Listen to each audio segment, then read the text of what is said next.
A gente ainda não tem informações sobre a prisão do pastor Everaldo, se ele vai cumprir temporária ou preventiva, mas é exatamente isso que você disse, são 7 temporárias e 11 preventivas. Ao todo, né, são 72 mandados de busca e apreensão aqui no Rio de Janeiro. Amanhã foi bastante movimentada aqui na sede da Polícia Federal, onde eu estou falando, no centro do Rio. Cheguei aqui por volta de 6h20 da manhã, muitos agentes da Polícia Federal, muitos carros, pelo menos 30 viaturas descaracterizadas saindo, além das viaturas caracterizadas, muitos agentes para cumprir todos esses mandados de busca e apreensão aqui no Rio de Janeiro e também de prisão. Alvos, governador Wilson Witzel, vice-governador Cláudio Castro, a primeira-dama Helena Witzel, a movimentação, como vocês podem ver aqui no vídeo, ainda bastante intensa, saindo agora outras viaturas da Polícia Federal e vai chegar ainda outras viaturas por aqui. O pastor Everaldo chegou ainda agora, não quis falar com a imprensa, a gente questionou a participação dele, a gente questionou se ele tinha alguma declaração para fazer, como a gente também pode acompanhar a chegada dele, mas ele não quis falar com a imprensa, entrou e agora vai passar aí por todos os trâmites para ser encaminhado para o presídio. A gente segue acompanhando toda essa operação enorme aqui no Rio de Janeiro agora, envolvendo mais um dia memorável, né, na história do governador Wilson Witzel, que ele não vai esquecer mais uma manhã complicada para o governador. Uma página da história da política do Rio de Janeiro, da triste história política do Rio de Janeiro, afetada agora à frente o governador do Rio, sendo notificado hoje de seu afastamento e afastamento por 6 meses para a entrada de Cláudio Castro como vice-governador, assumindo o Palácio Guanabara como governador interino do estado do Rio de Janeiro. Agora, Júlia, com relação a depoimentos aí na Polícia Federal e depois do que vai ser feito, tem uma entrevista coletiva agora de manhã, né, marcada junto ao Ministério Público Federal, né? Tem sim, da Procuradoria-Geral da República, uma entrevista marcada de 10 até o meio-dia, que eles vão atender aqui na sede no centro do Rio de Janeiro. Não é uma entrevista coletiva, na verdade, Pablo, é mais uma conversa, que a imprensa chega lá e eles tiram as dúvidas, vai acabar sendo uma coletiva de imprensa pelo número de jornalistas no local, a gente segue na expectativa para esse pronunciamento da Procuradoria-Geral da República. Que tem de interrogação, né, Márcio, nessa história toda? Pois é, Pablo, a Júlia continua conosco aqui ainda no vídeo. Olha, eu estava falando sobre a respeito da prisão temporária e da prisão preventiva, porque aí você consegue entender, quando a polícia divulgar quem foi preso temporariamente ou quem foi preso preventivamente, você consegue entender a linha de investigação da polícia, porque quando você tem uma prisão preventiva, que é aquela por tempo indeterminado, é porque a polícia tem muito indício, né? Tem uma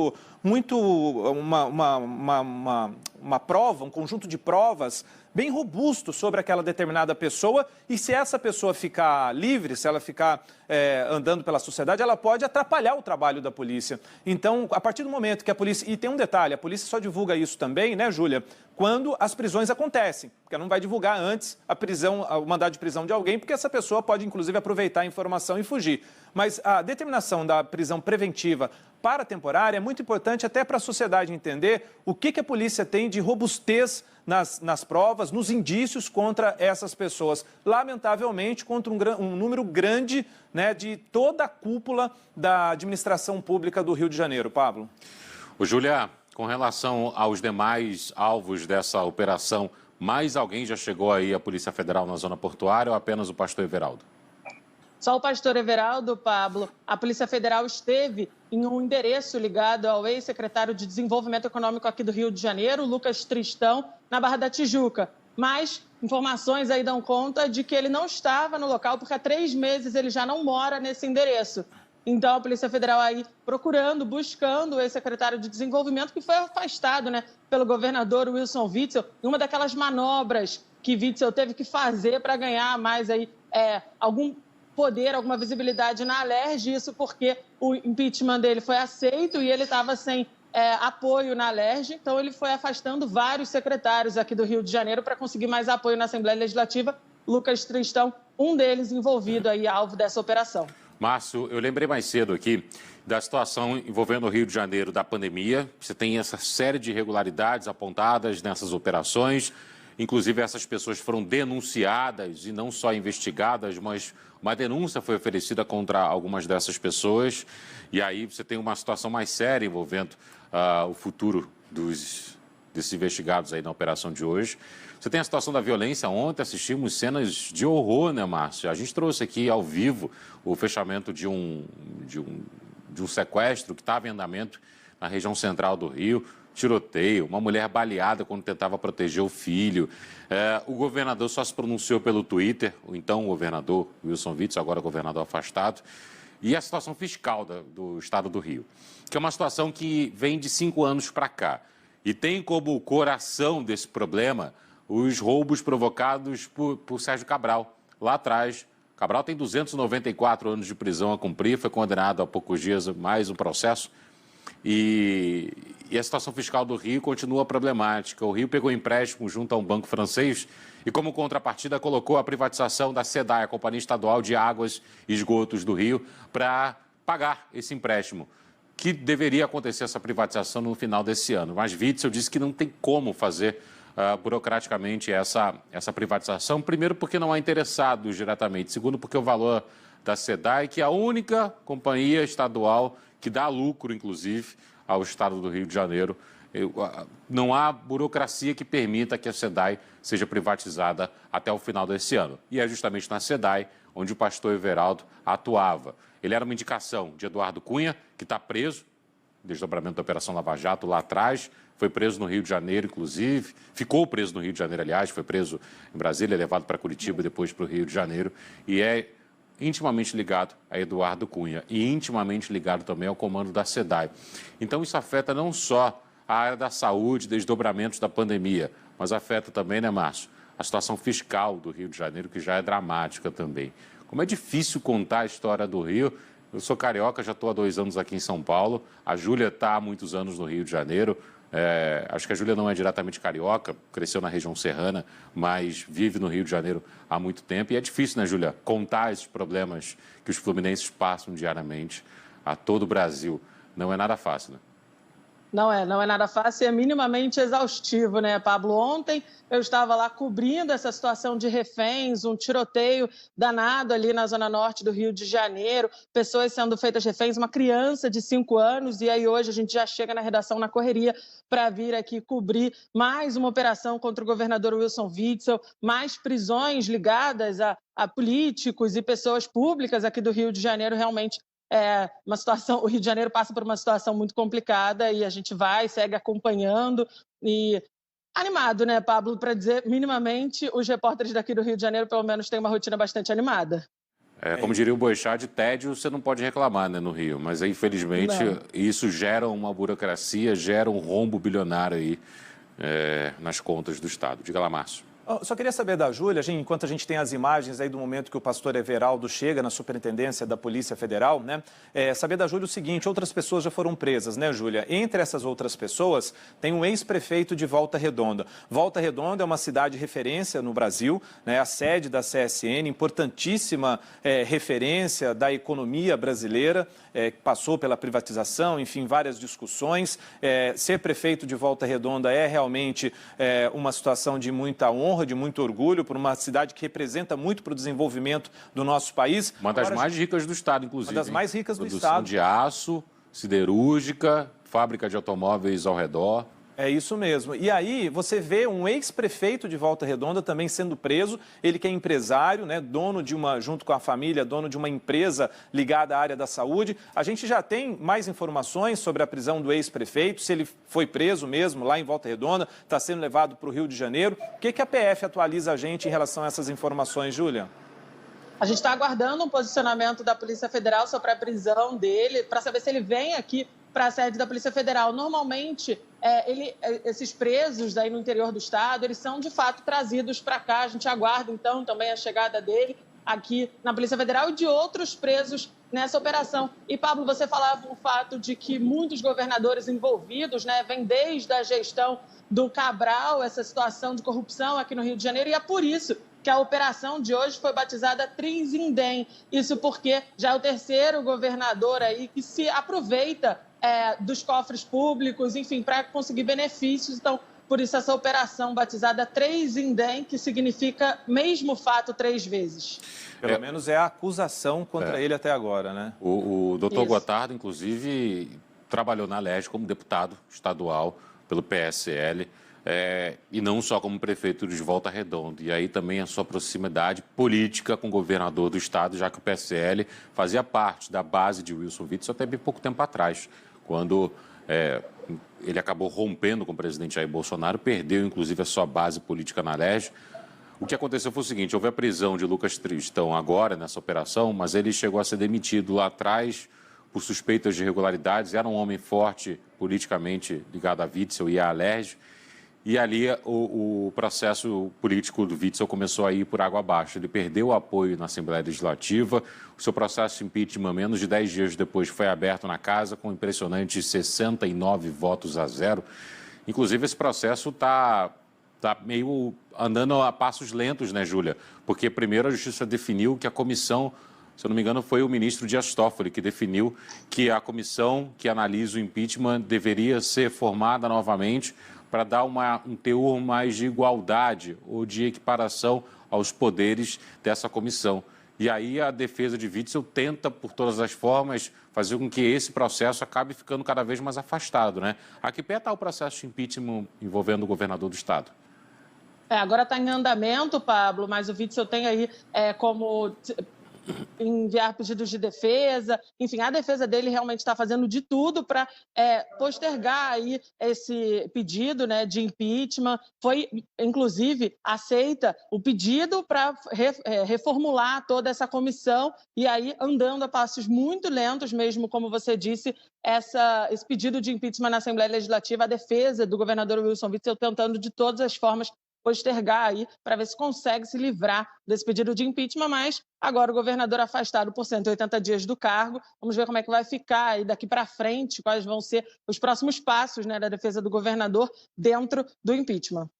E como vai ser os próximos passos de quem está lá à frente da mesa diretora da Assembleia Legislativa, né, Júlia? Porque você tem o presidente lá que comanda, que pode colocar em votação as pautas, que pode agilizar os processos nas comissões dentro da Assembleia, também investigado nessa mesma operação. Realmente é uma situação de se preocupar muito no Rio de Janeiro, porque a gente não sabe o futuro da administração do governo do Rio de Janeiro, né? Você fica apreensivo com uma situação como essa, em que você tem o governador afastado, o vice investigado, o presidente da Assembleia também investigado, com mandados de busca e apreensão com eles. E agora, como é que isso acontece? A Júlia pontuou perfeitamente agora a questão do impeachment, do processo de impeachment do governador, porque é uma situação delicada dentro da Assembleia. E aí, você caminha com esse processo de impeachment, o governador já está afastado, então não precisa nem afastá-lo de novo pelo processo de impeachment, se caminhar, se adiantar, se ele for célere dentro da Assembleia Legislativa. Eu acredito, inclusive, que os deputados agora vão até esperar, viu, Pablo, para ver o que vai desenrolar nessa situação da Polícia Federal.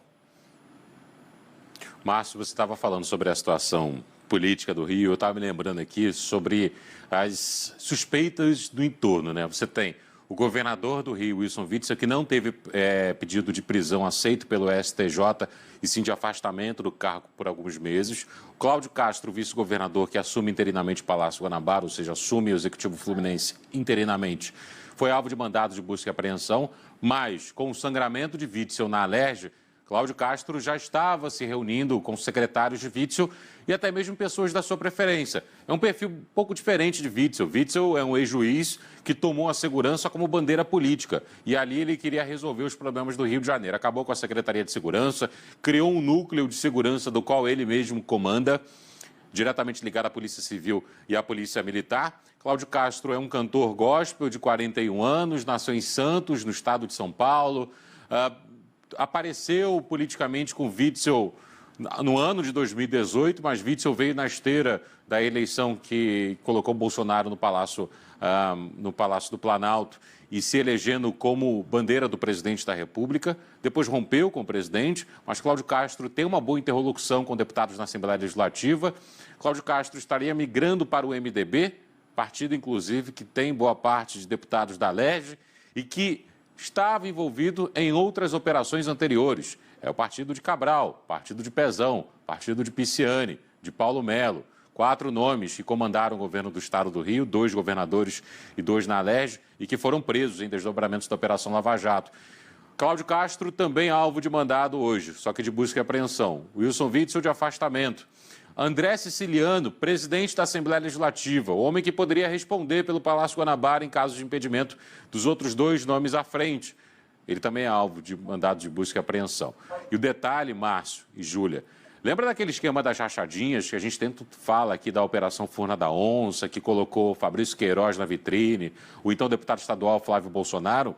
André Siciliano tem movimentações atípicas identificadas pelo COAF na ordem de 20 milhões de reais em seu gabinete também. É um dos deputados, dos tantos deputados da Alerj que estavam envolvidos em esquemas de movimentações atípicas em contas, segundo o COAF, que é quem controla essas movimentações financeiras aqui no Brasil. Então, André Siciliano, que assumiu a Alerj depois que Paulo Melo e Pisciani foram retirados de lá por irem para a cadeia, passa a ser também alvo de investigação a partir de agora. Não sei se denunciado dessa operação também, porque algumas pessoas foram denunciadas, mas ele tem mandado de busca e apreensão a ser cumprido. E outros deputados na Alerj também. Palácio das Laranjeiras e Assembleia Legislativa do Rio de Janeiro são 2 endereços já conhecidos do Ministério Público Federal e da Polícia Federal também, né, Juliana?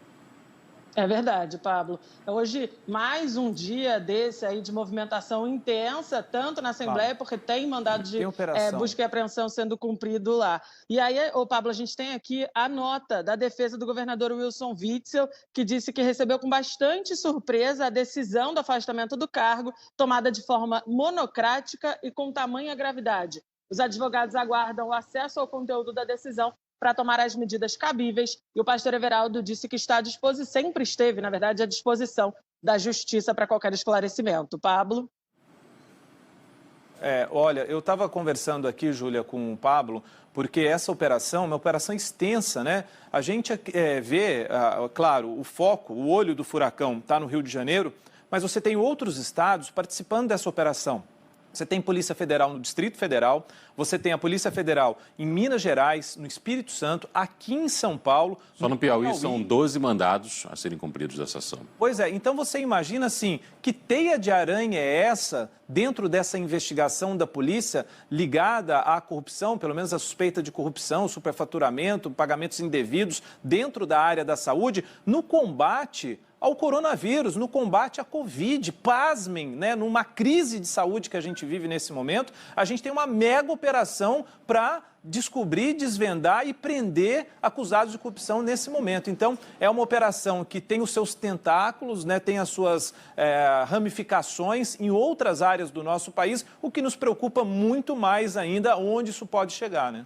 Ô, Júlia, muito se perguntava sobre o impacto que teria a delação premiada de Edmar Santos, ex-secretário de Saúde do Estado do Rio, homem escolhido por Witzel para comandar a saúde. Depois que a primeira operação foi deflagrada por irregularidades no combate à pandemia, ele não foi demitido, ele foi afastado do cargo e colocado numa coordenadoria que cuidava de hospitais de campanha. Depois, enfim, foi demitido, foi preso com milhões de reais encontrados em casa, em nota, inclusive, foi preso no Rio de Janeiro. Foi solto, firmou um acordo de delação premiada junto ao STJ, homologado, e há a expectativa de que toda essa ação de hoje tenha sido o desdobramento da delação premiada de Edmar Santos. É esse o impacto da delação premiada de Edmar Santos? É de fato a operação de hoje ela é um prosseguimento daquilo que foi firmado pelo ex-secretário de Saúde? Pablo, a expectativa é de que, de fato, tenha envolvimento, né, na delação premiada do Edmar Santos, mas, além disso, as investigações dão conta de que esse esquema já começou desde a eleição do governador Wilson Witzel. Desde lá do início, eles fizeram um esquema muito bem articulado, muito bem desenvolvido para desviar dinheiro dos cofres públicos, né? Então, já vem desde lá de traz essas investigações, mas, de fato, toda essa delação premiada do Edmar Santos influenciou muito agora no afastamento do cargo do governador Wilson Witzel, porque quando o Edmar Santos foi preso, ele já estava em fase de conversa, né, com a Procuradoria-Geral da República para firmar uma delação premiada. E aí ele foi preso pelo Ministério Público Federal e foi quando a Procuradoria pediu a soltura dele para continuar com essa delação premiada. Então, de fato, o ex-secretário de Saúde Edmar Santos influenciando bastante no afastamento do cargo do governador Wilson Witzel. Esse depoimento dele, essa contribuição que ele deu para a investigação da polícia é o que desencadeou tudo isso, né? Pelo menos é o que deixa claro, não que alguém tenha falado ou assumido isso, mas parece ficar claro, né, Júlia, de que os depoimentos, a delação do ex-secretário contribuiu e muito para a sequência da investigação da Polícia Federal aí no Rio, né? É isso, é porque a delação dele e todo o que ele passou, né, para os investigadores está sob sigilo, mas de fato há aí uma influência do ex-secretário de Saúde em toda essa operação de hoje e a delação dele também, aí desencadeando essa mega operação da Polícia Federal e do Ministério Público Federal aqui no Rio de Janeiro e em outros estados. Daqui a pouco aqui no Band News TV e também no AgroMais você vai ter detalhes de desdobramentos dessa operação, porque o procurador Eduardo El Haj, que chegou mais cedo aí ao Palácio Laranjeiras, concede uma entrevista coletiva e também dá uma entrevista à Rádio Band News FM. A gente vai ter um trecho dessa entrevista daqui a pouquinho aqui para você acompanhar desdobramentos, porque o Márcio muito bem lembrou que é uma ação que acontece em outros estados também. Dado o tamanho dessa operação de hoje, envolve, claro, o Palácio das Laranjeiras, residência oficial, as pessoas que comandam o estado do Rio de Janeiro. Isso acaba impactando, né, Márcio, em outros estados também, porque Witzel não é o único governador que foi alvo de operações por suspeitas de desvios no combate ao coronavírus. Tivemos outros governadores que sofreram processo de impeachment, alguns paralisados, como é o caso de Wilson Lima, governador do Amazonas. Tivemos também operações acontecendo em diversos estados para apurar compras irregulares por parte de prefeituras no combate ao coronavírus. E ali o Rio acaba sendo o espelho, porque foi talvez o primeiro, mas diversos outros estados e capitais também tiveram irregularidades apontadas a partir de operações tanto da Polícia Federal quanto de ministérios públicos estaduais e até mesmo do Federal de Parcelas do Ministério Público Federal, né, Márcio? Pois é, isso aí mostra, né, Júlia, a investigação que começou aí no Rio de Janeiro mostra o quanto essa teia de corrupção pode estar envolvida, inserida dentro da administração pública, espalhada pelo nosso país. Você vê situações, a Júlia continua ao vivo conosco ali, olha, ela está na porta da superintendência, no portão da superintendência da Polícia Federal no Rio de Janeiro, onde chegou agora há pouco o pastor Everaldo e para onde serão levadas também as outras pessoas que estão presas no total de 17 mandados de prisão, Pablo. Bom, Júlia Calembá, obrigado por enquanto pelas informações. Por favor, volte a qualquer momento aí da sede da Polícia Federal, que fica na zona portuária do Rio. Até já e bom trabalho para você. Até já, qualquer novidade a gente está de volta.